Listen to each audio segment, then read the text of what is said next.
Alright guys, welcome back to Strong Successful Male. So for today, I'm going to go over an article titled, My Wife and I Are Living in a Sexless Marriage, and It's Not That Bad. And guys, this article is written by a guy who is another typical delusional, clueless, married guy that just has no idea the bigger picture, how things really are. Okay? And I'm going over this, guys, because I want you guys to understand this so you don't become like this. And basically, this guy is, just like he said in the title, is that basically he and his wife have been married for like 20 years. So I'm going to guess he's probably somewhere in his 40s or maybe early 50s, in that range, because typically people get married in their 20s or early 30s, if this is, and I believe it's his first marriage. And basically, no surprise, they never hook up, like ever. And this guy thinks it's not that bad because they have this great friendship and all this shit. And don't get me wrong, that's nice. They have fun hanging out and all that stuff. But if they're not hooking up, it's not a romantic relationship. And this guy's convinced that A, that's okay and healthy, and B, he's convinced that his wife is cool with that. And I can guarantee you that's not the case. Because guess what, guys? Women love sex too. Okay? And here's the thing.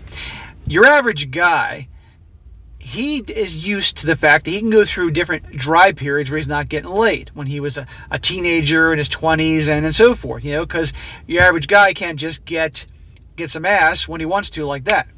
On the other hand, your average woman, just an okay looking woman, can get guys up until a certain point. She can get laid whenever she wants. And if she's a good looking woman, round the clock.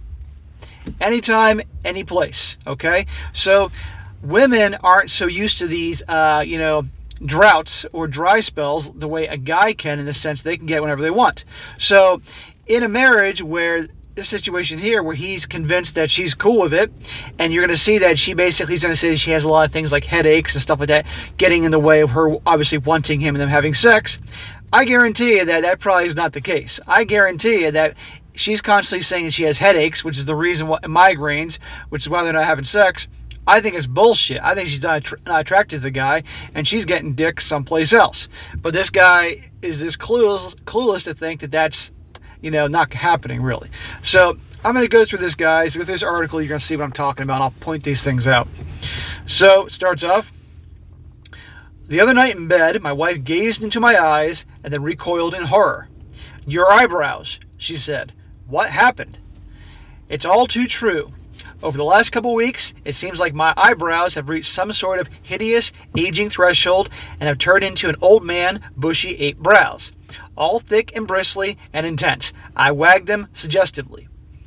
So the guy's letting himself go, and it's turning off his wife. He says here, on the downside, my eyebrows are repulsive, I said, but on the upside, you never have to have sex with me again. What the fuck is wrong with this guy? My wife laughed because even after 20 years and the unfortunate eyebrow situation, she still thinks I'm kind of funny. Also, she laughed because what I said was true. We are not doing much of the sex. I can't honestly remember the last time we had sex. There was, I think, one instance of PG-13 behavior in the last 6 months. Actually, full-on sexting over a year, maybe more. So this guy hasn't gotten laid in over a year, or he can't remember how long it's been, but easily a year. What the hell's he doing? Does this guy, has he completely lost his libido? Has he lost all interest? Is he gay? Who knows? If he is, that's fine, but I don't know many men that, unless his wife is 350 pounds and is hideous, which it doesn't sound like she is, I don't get it. He says, the sex death of our universe is not, in fact, about my eyebrows. It's not because we've grown apart either, or because my wife does not understand me, or because she understands me all too well. It's mostly because she has chronic pain issues.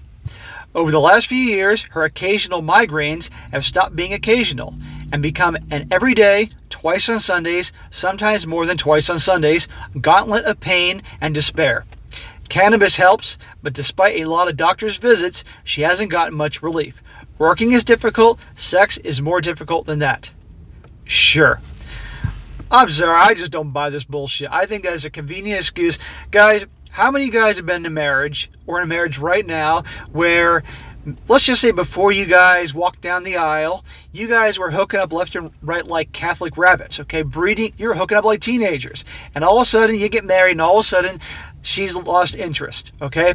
Or maybe she's put on some weight, she's chopped her hair, stopped dressing sexy. She's not interested in sex anymore, okay? With you.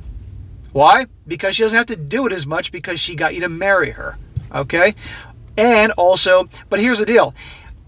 Women like sex. End of story. And some go fucking crazy over it. So believe me, if she's not getting it from her husband, she's getting it someplace else. And the thing about the headaches, or saying she's got a toothache or a stomach ache, these are all just bullshit excuses just so she doesn't have to touch her husband because she's completely turned off by the guy. She's probably getting these headaches because she's been spending all her time with Chad and Tyrone, and they're giving her a reason to have a headache. Who the hell knows? But if she ain't getting it at home, she is getting it someplace else. And this guy really needs to take a look at the situation here. Maybe she does have chronic pains, but mean she can't do anything about it? He said, I would be lying if I said I didn't miss the sex. Aha, okay. Like most couples, we did a lot of fornicating early in our relationship. Back when our eyebrows were young and new, and we were filled with... I can't even spell that word. I can't pronounce that word. Maybe you guys can. Police chastise us for making out in my car. There may have been some 50 Shades of Grey type of stuff. There was dirty talk and embarrassing hickeys and general naughtiness. It was fun. It gave us stories to tell our grandchildren, or rather stories to adamantly not tell our grandchildren. So right here, he admits it. He'd be lying if he missed the sex. They were obviously fooling around, having all sorts of fun before they got married, and now, look what's going on. And then we had a kid, and got older, and creakier, and more boring, and the sex faded into the background, until my wife's migraines finally put a stake through its heart for good. Bullshit. I just don't buy this. I don't know if you guys buy it. Comment in the section below. Let me know if you believe this crap, but I just don't. Our culture is constantly telling me that the stake through the heart of the coitus is also a stake through the heart of our marriage. It is. Novels and television shows and relationship advice columns assure me that if the passion is gone, someone is going to start to cheat. Ding, ding, ding. And soon there will be tears and bitterness and drama. My wife will notice the eczema flaring up and suspect I will be hitting the wall in a rage like Adam Driver, but with bushier eyebrows and less brooding appeal. And then we'll have to hire lawyers and start divvying up the books and the cats and the large dog and the large high stroller or high schooler.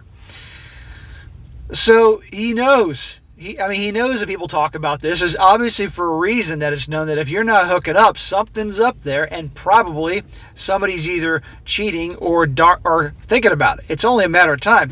I just don't see how this guy has been okay with this.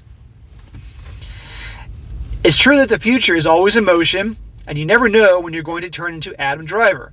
But overall, divorce and moving out seem pretty unlikely, and not just because of the difficulty of assignations under lockdown, not to mention the difficulty of moving out. It's not necessarily an ideal solution in every way, but the fact that our basement floods semi-regularly isn't ideal in every way either. Not everything in marriage or in life is going to be perfect bliss.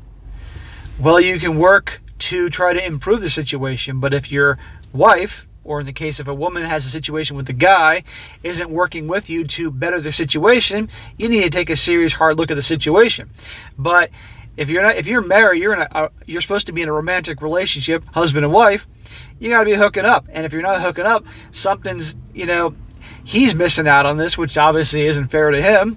And let's just say, for argument's sake, that she does have the migraines. Okay, I'm really hoping that she's taking a lot of action to fix the situation. But you can't tell me that she can't every now and again, service her husband a little bit. Come on here. I don't think it's going to take him that long to do what he's got to do. Come on here. But no, she gives him the story and he just goes along with it. And then there's the theory that it's bullshit. Just how a lot of times, like, women will say they got a stomach ache or their tooth hurts and things like that. Meanwhile, they're hooking up with the FedEx driver, the UPS driver, or the plumber.